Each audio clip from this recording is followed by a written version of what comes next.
All right, welcome back. We're the Political Insiders here in New York. I'm John LeBoutillier, joined by Pat Caddell and our executive producer, Martin Hinton, sitting in for Doug Schoen, is a little under the weather. And in the last few days, House Minority Leader and former Speaker Nancy Pelosi gave an interview to the Hill newspaper in which she said for 2016, Pat, the Democrats are going to chart their own messaging, separate from relying on the White House messaging. Is this a beginning of a significant break between them? Well, I think what we're seeing is the issue between survival and being loyal. The Democrats have suffered now this last 2 off-year elections. They lost both houses. Listen, they could have lost a lot more. There were 15 races on election night. They were undecided. Democrats were lucky to win 14 of the 15 because the Republicans had no national message anyway. But the point is, they understand something, which is they are under pressure. It's a very liberal House. I think the question comes, how long do you keep supporting the president when he keeps pushing policies that are unpopular, such as immigration? What he did is not popular with the... Nor is the manner in which he's pushing it. No, exactly. That's what's really unpopular. That's a bipartisan dislike. People are really concerned about. You're exactly right. And yet, the Republicans blew any handling of that message. Same with Keystone Pipeline, which was a huge bipartisan. There's a vast majority for the country. A lot of Democrats supported. The president vetoes. You hear nothing from the Republicans. But eventually, these things will catch up with you. Every ship on its own bottom. You were in Congress, John. Tell us, survival comes first. Oh, totally. I mean, I have always been amazed, frankly, at how, and I did it, and I regret it now, that you get into Congress, you've worked yourself to get there, and then the first thing you do is you become like an adjunct of the White House if your party's in power. It's like you're on the staff of the president defending him instead of working on what you got elected to work on. It's crazy. Yeah. Sorry, Martin, go ahead. Well, just from the observer's point of view, and I'm going to refer to it to moving into the AO zone, the after Obama zone. Yeah. How do you, if people are looking at their congressmen or their senators, what will they see them doing, the Democrats, of course, to move away from being tainted by things that he's unpopular for? I'll give you one right now. We're here filming this in New York. In 2016, Senator Schumer is up for re-election, right? Not a week after this past November's midterm election. What did Schumer come out and say?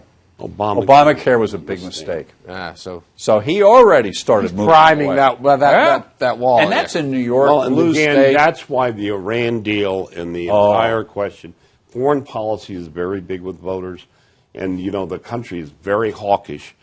But the Democrats have another problem, which is that, which I worry about. To me, when I watch things like the Hillary Clinton question, the Benghazi question, sooner or later, Democrats are putting themselves in a position of sounding like the Charlie Sandmans, of the water. These are the the Nixon defenders in '74 who went right over the cliff to defend with him. And they all lost. They were wiped out.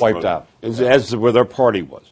And I watch these defenses. Oh, it's nothing. It's politics. It bothers me personally because I was the youngest person on Nixon's enemies list. It bothers me personally because I think, you should do what's right. And some people did in the 70s. This thing of watching people I worked with or knew going the other side, they sound like they've turned 180 degrees for partisan reasons. Stand up for the country. But they run the risk, if they keep doing this, of being marginalized for that, of being too loyal. So, Martin, you got a final comment?